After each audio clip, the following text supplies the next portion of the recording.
Cam छो public. तो आज हम करने वाले हैं प्रोबेबिलिटी में बेस थ्योरम को यूज करके एग्जाम्पल। तो देखते हैं कौन सा एग्जाम्पल हमको दिया गया है। तो आज हमको एग्जाम्पल दिया हुआ है प्रोबेबिलिटी में कुछ ऐसा। There are two boxes of identical appearance, each contain a 4 spark plug. दो बॉक्स है, दोनों में कितने कितने स्पार्क प्लग है हमारे पास? 4 4। It is known that the box 1 contain only one defective spark plug। यानी कि जो पहला बॉक्स है उसमें एक डिफेक्टिव स्पार्क प्लग मौजूद है। Will all the four spark plug of the box 2 are non-defective। यानी कि बॉक्स 2 जो है उसमें एक भी स्पार्क प्लग क्या है? डिफेक्टिव नहीं है। A spark plug drawn at random from a box. यानी कि दोनों बॉक्स में से किसी एक बॉक्स में से हमने स्पार्क प्लग निकाला। Select at random is found to be non defective. यानी कि वो जो निकालेंगे वो क्या होगा? नॉन डिफेक्टिव होगा। उसकी प्रोबेबिलिटी क्या होगी? Then what is the probability it comes from box A. यानी कि वो नॉन डिफेक्टिव होगा और बॉक्स 1 में से निकलेगा। उसकी प्रोबेबिलिटी हमको फाइंड करनी है। तो देखते हैं कैसे सॉल्व करेंगे इसको हम। यहाँ पे सबसे पहले तो दो चीजें हैं। सबसे पहली चीज है कि हमको सिलेक्ट करना है बॉक्स। यानी कि बॉक्स को हम नाम दे देते हैं A1 एंड A2। दो बॉक्स है, यानी कि दोनों को, फर्स्ट वाले को नाम दे दिया A1, सेकंड वाले को नाम दे दिया A2 बॉक्सेस। अब बारी आती है स्पार्क प्लग की, कि उसमें भी दो चीजें हैं, डिफेक्टिव एंड नॉन डिफेक्टिव। लेकिन क्वेश्चन में हमको क्या फाइंड करना है? Non defective.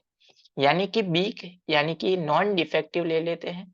यानी कि जो स्पार्क प्लग है वो क्या होगा? नॉन डिफेक्टिव होगा। चलिए, टोटल कितनी चीजें हैं? A1 for B, A2 for B, total है 4। तो 4 सर्कल बना देते हैं। 1 2 3 4। दोनों को कनेक्ट कर लेते हैं। चलिए, अभी ऐसा क्यों किया हमने? फर्स्ट वाला जो है वो किसके लिए है? बॉक्स A1 के लिए। उसमें से नॉन डिफेक्टिव पीस निकलेगा, यानी कि बी। ये जो है बॉक्स बी के लिए, सेकंड बॉक्स के लिए, एंड उसमें से नॉन डिफेक्टिव पीस निकलेगा। ये है बॉक्स 1 एंड ये है बॉक्स 2। अभी बारी आती है प्रोबेबिलिटी लिखने की। यानी कि सबसे पहले तो हमको क्या सिलेक्ट करना है? दो बॉक्स है, दो बॉक्स में से एक बॉक्स सिलेक्ट करना है। यानी दो में से एक सिलेक्ट होगा, उसकी प्रोबेबिलिटी 50%। यानी प्रोबेबिलिटी ऑफ A1 क्या हो जाएगी? 1/2। उसी तरह से प्रोबेबिलिटी ऑफ A2 यानी कि 1/2। तो प्रोबेबिलिटी ऑफ A1 क्या मिल गई हमको? 1/2। एंड प्रोबेबिलिटी ऑफ A2 मिल गई हमको 1/2। अब बारी आती है सेकंड चीज। बॉक्स ए सिलेक्ट हुआ, उसमें से एक स्पार्क प्लग निकाला और वो नॉन डिफेक्टिव निकला। उसकी प्रोबेबिलिटी, तो probability of non defective from A1 यानी कि probability of B bye A1। चलिए, गिवन डिटेल्स में क्या है? Box 1 contains only one defective. Total कितने हैं? 4। उसमें से डिफेक्टिव कितना है? एक। यानी कि नॉन डिफेक्टिव कितने हुए? 3। तो यहाँ पे आपको याद रखना है 1/4 नहीं आएगा। क्या आएगा? 3/4, क्योंकि क्वेश्चन क्या है हमारे लिए? नॉन डिफेक्टिव के लिए। तो यहाँ पे भी हमने नॉन डिफेक्टिव ही लिया है। तो यहाँ पे आएगा 3/, टोटल थे 4। तो इसकी प्रोबेबिलिटी हो गई 3/4। उसी तरह से बॉक्स 2 कंटेन होगा, उसमें से नॉन डिफेक्टिव, यानी कि probability of B bye A2। यहाँ पे क्या प्रॉब्लम है हमारे पास? Box 2 has non defective all the spark plug, यानी कि सारे के सारे हैं वो क्या है? Non defective. इसका मतलब ये हुआ कि 4/4, यानी कि इसकी प्रोबेबिलिटी मिल गई हमको 1। तो ये मिल गया हमको 1। अभी आते हैं हम क्वेश्चन पे कि फाइंड क्या करना है। What is the probability that it comes from box 1, यानी कि एक स्पार्क प्लग निकाला, वो नॉन डिफेक्टिव हुआ, लेकिन किस में से? बॉक्स A1 में से।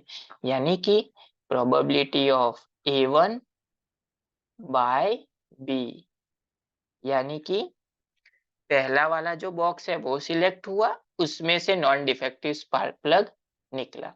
तो इसकी फॉर्मूला होती है प्रोबेबिलिटी ऑफ A1, यानी कि बॉक्स 1 सिलेक्ट हुआ, उसमें से नॉन डिफेक्टिव स्पार्क प्लग यानी कि B/A2 अपॉन टोटल, यानी कि probability of A1 into probability of B/A1, यहाँ पे A1 आएगा sorry, plus probability of A2 into probability of B/A2। चलिए सारी की सारी वैल्यू पता है, पुट कर देते हैं। Probability of A1 1/2। यहाँ पे ये ग्राफ हमने इसलिए प्रिपेयर किया क्योंकि यहाँ से आसानी रहेगी। 1/2 इंटू 3/4 सिंपल, अपॉन 1 टोटल है 1/2 इंटू 3/4 सेम, प्लस यहाँ पे क्या है 1/2 इंटू 1। चलिए सिंप्लीफाई कर देते हैं। 3/2 इंटू 4 8 अपॉन 3/4 सेम है 8, प्लस 1/2 इंटू 1 यानी कि 1/2। चलिए 3/8 अपॉन एलसीएम हो जाएगा 8 3, इसको 8 करने के लिए मल्टीप्लाई करना पड़ेगा 4 से, यानी कि 4 8 8 कैंसल आउट, 3 अपॉन 3 प्लस 4 7। तो इसका आंसर हो गया हमारा 3/7, यानी कि बॉक्स ए सिलेक्ट होगा और उसमें से जो स्पार्क प्लग निकलेगा वो नॉन डिफेक्टिव होगा, उसकी प्रोबेबिलिटी हो गई 3/7 जो हमको फाइंड करने के लिए बोली गई थी।